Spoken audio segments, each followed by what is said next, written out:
National award പോലെ ആകുമോ state award? ഇതിൽ ഒന്നിലധികം സിനിമകൾ പരിഗണിക്കുന്നു. ഇത് ആര് തൂക്കും? ബിടെക് ടോക്സിന്റെ മറ്റൊരു എപ്പിസോഡിലേക്ക് സ്വാഗതം. മികച്ച നടന്മാരുടെ അവസാന പട്ടികയിൽ വന്നു നിൽക്കുന്നത് മമ്മൂട്ടി, മോഹൻലാൽ, ആസിഫ് അലി, ടൊവിനോ, വിജയരാഘവൻ, ഇവരൊക്കെയാണ് ഇപ്പം സാധിക പട്ടികയിലുള്ളവർ. ഇതില് മമ്മൂട്ടിയെ പറ്റി പറയുകയാണെങ്കിൽ പുള്ളിയുടെ ഭ്രമയുഗം എന്ന് പറയുന്ന ഒരു black and white cinema. Black and white cinema. ഭ്രമയുഗത്തിനെ പറ്റി പറയുകയാണെങ്കിൽ ഒരു വേറിട്ട തിയേറ്റർ എക്സ്പീരിയൻസ് എന്നാണ്. കാരണം ഈ ഒരു കളർഫുൾ സിനിമ കാലഘട്ടത്തിലേക്ക് ഒരു ബ്ലാക്ക് ആൻഡ് വൈറ്റ് കൊണ്ടുവരുന്നു. അതൊരു വലിയൊരു റിസ്ക് ആണ് പുള്ളി ഏറ്റെടുത്തത്. കാരണം ബ്ലാക്ക് ആൻഡ് വൈറ്റ് എന്ന് പറയുന്നത് അത്രത്തോളം ബുദ്ധിമുട്ടുള്ള കാര്യമാണ്. പിന്നെ ആകെ ഒരു 3-4 കഥാപാത്രങ്ങൾ മാത്രം പോകുന്ന ഒരു സിനിമ. അതിനകത്ത് മെയിൻ കഥാപാത്രം മമ്മൂട്ടി, ചാത്തന്റെ അല്ലെങ്കിൽ കുടുംബം പൊട്ടി ആ ഒരു ചാത്തൻ വേഷത്തിലോട്ട് വരുന്നു. അതുമായിട്ട് ബന്ധപ്പെട്ട് വന്ന ആക്ഷൻസും കാര്യങ്ങളും. മികച്ച നടനുള്ള പട്ടികയിൽ ഒന്നാമനായിട്ട് തന്നെ നിൽക്കുന്നത് മമ്മൂട്ടി തന്നെയാണ്. കാരണം ഭ്രമയുഗത്തിലെ പുള്ളിയുടെ ഒരു പ്രകടനം അത് എടുത്തു പറയേണ്ട ഒന്ന് തന്നെയാണ്. ഒരു 73 വയസ്സുള്ള ഒരാൾക്ക് അഭിനയത്തോടുള്ള ഒരു ഭ്രാന്ത്, അതാണ്. നിലവിലൊരു സീനിയർ ആക്ടറും അങ്ങനെ ഒരു കഥാപാത്രം എടുക്കുന്നില്ല. എല്ലാരും സേഫ് സോൺ ആണ് പിടിക്കുന്നത്. ഇപ്പം രജനീകാന്തിന്റെ മാസ് സിനിമകളോട് അങ്ങനെ പോകും. ആ ഒരു ഇത് പിടിക്കുകയാണെങ്കിൽ മമ്മൂട്ടിയെ സംബന്ധിച്ച് ഇവിടെ എന്തും പോകും എന്നുള്ള മൈൻഡാണ് പുള്ളി. ഭ്രമയുഗത്തിൽ മമ്മൂട്ടിയെ കാണാൻ പറ്റത്തില്ല. അവിടെ നമ്മൾ ഒന്നെങ്കിൽ ചാത്തൻ അല്ലെങ്കിൽ കുടുംബം പോറ്റി, ഈ 2 കഥാപാത്രം. അതിൽ തന്നെ എടുത്തു നമ്മളിപ്പം ഈ സിനിമ ഒന്നും കൂടെ ഒന്ന് വിസിറ്റ് ചെയ്ത് കാണുവാന്ന് വെച്ചോ, മമ്മൂട്ടിയുടെ ഒരു ക്യാരക്ടർ ഉണ്ടല്ലോ കുടുംബം പോറ്റി എന്ന് പറയുന്നത്, അതിന്റെ ഒരു ഹാഫ് ടൈമോട് അടുപ്പിച്ചാണ് അത് ചാത്തനാന്നുള്ള സംഭവം റിവീൽ ചെയ്യുന്നത്. പക്ഷെ തുടക്കം മുതലേ തന്നെ പുള്ളി ചാത്തന്റെ രീതിയിലുള്ള കുറെ സംഭവങ്ങൾ ചെയ്തു വെച്ചിട്ടുണ്ട്. ചെയ്യുന്നുണ്ട്, എല്ലാം അതിലൂടെ കാണിക്കുന്നുണ്ട്. അതൊരു നല്ലൊരു മികച്ച നടന് മാത്രമേ അത് ചെയ്യാൻ പറ്റത്തുള്ളൂ. അസാധാരണമായ ഒരു പ്രകടനമാണ് പുള്ളി ഭ്രമയുഗത്തിൽ കാഴ്ചവെച്ചിരിക്കുന്നത്. അപ്പൊ എന്തുകൊണ്ടും മികച്ച നടനുള്ള ഒരു പട്ടികയിൽ പുള്ളി അർഹനാണ്. രണ്ടാമത് പറയാൻ പോകുന്ന ആസിഫ് അലിയാണ്. ആസിഫ് അലിക്ക് ഒരു 4ഓളം സിനിമകളുണ്ട്. അഡിഗോസ് അമിഗോസ്, ലെവൽ ക്രോസ്, തലവൻ, അത് കൂടാതെ ഈ 4 ജയൻ ആ രീതിയിലാണ് പുള്ളി എടുത്തു വെച്ചിരിക്കുന്നത്. പുള്ളിയുടെ തന്നെ ഒരു പീക്ക് ഇയർ എന്ന് വേണമെങ്കിൽ പറയാം. 4 സിനിമകളിൽ 4 വ്യത്യസ്ത ക്യാരക്ടറായിട്ടാണ്. ഒരിടത്ത് പോലീസായിട്ട് വരുന്നത്, മറ്റേ ഇതില് ഇപ്പം അഡിഗോസ് അമിഗോസിലാണെങ്കിൽ ചില്ലായിട്ട് വെള്ളം അടിച്ചു കിടക്കുന്ന ഒരു കാശുള്ള വീട്ടിലാണെങ്കിലും പുള്ളി ഒരു വേറൊരു വ്യത്യസ്തപരമായിട്ടുള്ള ഒരു ക്യാരക്ടറാണ് അത് ചെയ്തിരിക്കുന്നത്. കിഷ്കിന്ധാകാന്ഡത്തിലോട്ട് വരുമ്പോഴത്തേക്ക് ഒരു സംഭവം ചെയ്തു വരുന്നു, പിന്നെ അത് പുറത്തു പറയാതിരിക്കാൻ വേണ്ടി ആ രീതിയിലുള്ള ടെൻഷൻ ഉള്ളിൽ കണ്ടോണ്ട്. പിന്നെ വരുവാണെങ്കിൽ അതും 3 ബന്ധമില്ലാത്ത രീതിയിലൊരു സാധനം. ഈ ഇപ്പരും കുറെ പേർക്ക് ഈ കിഷ്കിന്ധാകാന്ഡത്തിലെ പ്രകടനമാണ് ആസിഫ് അലിയുടെ ബെസ്റ്റ് ആ ഇയറിൽ ഇറങ്ങിയെന്നും പറയുന്ന കുറെ പേരുണ്ട്. പക്ഷെ ഞാൻ പറയുന്നത് ലെവൽ ക്രോസിലെയാണ് പുള്ളിയുടെ പ്രകടനം. പക്ഷെ പലരും ആ സിനിമ ഇപ്പോഴും കണ്ടിട്ടില്ല. കാരണം അത് തിയേറ്ററിൽ തിയേറ്ററിൽ അതൊരു വേണ്ട വിജയം ഇല്ലാത്ത, കണ്ടോണ്ടിരിക്കാൻ പറ്റിയൊരു സാധനമല്ല. അത്ര ആ സിനിമ. അതുകൊണ്ടാണ് തിയേറ്ററിൽ റിലീസ് ആവുന്നതിന് മുമ്പ് തന്നെ ആ സിനിമയ്ക്ക് കുറെ ഫെസ്റ്റിവലിലൊക്കെ പങ്കെടുത്ത് കുറച്ച് അവാർഡുകളും കാര്യങ്ങളൊക്കെ കിട്ടിയ സിനിമയാണ്. അപ്പം ഈ സ്റ്റേറ്റ് അവാർഡിലും ചിലപ്പോൾ ആ സിനിമയ്ക്ക് എന്തെങ്കിലും തരത്തിലുള്ള ഇത് കിട്ടാൻ ചാൻസ് ഉണ്ട്. ആസിഫ് അലിയുടെ ഒരു ഗോൾഡൻ ഇയർ എന്ന് വേണമെങ്കിൽ പറയാം. പുള്ളിയുടെ കരിയർ എടുത്തു നോക്കുവാണെങ്കിൽ 2024 തന്നെയാണ് പുള്ളിയുടെ ഇത്രത്തോളം സിനിമകൾ. 4 പടങ്ങളിൽ ഇറങ്ങിയതിൽ 4 നല്ല അഭിപ്രായം നേടുന്ന സിനിമകളാണ്.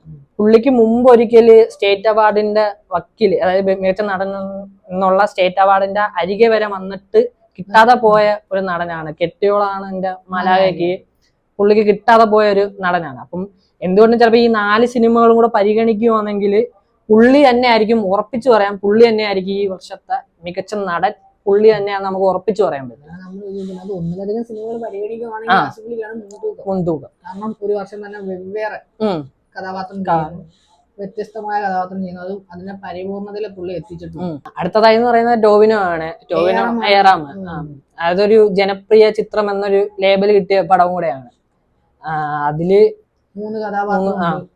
മറ്റേ ആദ്യം വരുന്ന ഒരു യോദ്ധാവ്, പിന്നെ അത് കഴിഞ്ഞ് വരുന്ന കള്ളൻ, പിന്നെ കൊച്ചുമോനായിട്ട് വരുന്ന നിലവിലെ ആ ഒരു കഥാപാത്രം. ഈ 3 രീതിയിലാണ് പുള്ളി അവതരിപ്പിച്ചിരിക്കുന്നത്. അതുകൊണ്ട് പുള്ളിക്കും ഒരു സാധ്യത തുറന്നു കിടപ്പുണ്ട്. മണിയൻ എന്ന് പറയുന്ന ഒരു ക്യാരക്ടർ ഭയങ്കര ഒരു ഇതായിട്ടാണ് ചെയ്തു വെച്ചിരിക്കുന്നത്. പിന്നെ പറയുകയാണെങ്കിൽ മോഹൻലാല്, ലാലേട്ടൻ. പക്ഷെ കഴിഞ്ഞ വട്ടം 2024 മറ്റ് നടന്മാരെല്ലാരും നല്ല രീതിയിൽ പെർഫോം ചെയ്തപ്പോൾ സിനിമയിലും ഉം. ആ സിനിമ കാണുമ്പോൾ നമുക്കറിയാം അത് ഭയങ്കര ഇഴച്ചിലുള്ള ഒരു സിനിമ. ഉം. പക്ഷെ അത് കഴിഞ്ഞ് ഒരു ഡോക്യുമെന്ററി പോലെ ഒരു സാധനം പുറത്തുവിട്ടതിനകത്ത് മോഹൻലാലിന്റെ പെർഫോമൻസ് ഉള്ള സാധനം അവർ പുറത്തുവിട്ടു. അത് ഈ സിനിമയ്ക്ക് കിട്ടിയ ഒരു നെഗറ്റീവ് ഉണ്ടല്ലോ, അതുകൊണ്ടാണ് പുള്ളിയുടെ പെർഫോമൻസ് നമ്മൾ ശ്രദ്ധിക്കാതെ പോയത്. മറിച്ച് ഇപ്പം ആ സിനിമ പുള്ളിയുടെ പെർഫോമൻസ് മാത്രം നോക്കിക്കൊണ്ട് ചിലപ്പോൾ നമ്മൾ ആ സിനിമ കാണുവാണെങ്കിൽ നമുക്കത് മനസ്സിലാക്കാൻ പറ്റും. പുള്ളിയുടെ ആ ഒരു പെർഫോമൻസ് നമുക്ക് എത്രത്തോളം ഉണ്ടെന്ന് അങ്ങനെ അത് മാത്രം ഫോക്കസ് ചെയ്ത് കാണുവാണെങ്കിൽ നമുക്ക് മനസ്സിലാക്കാൻ പറ്റും.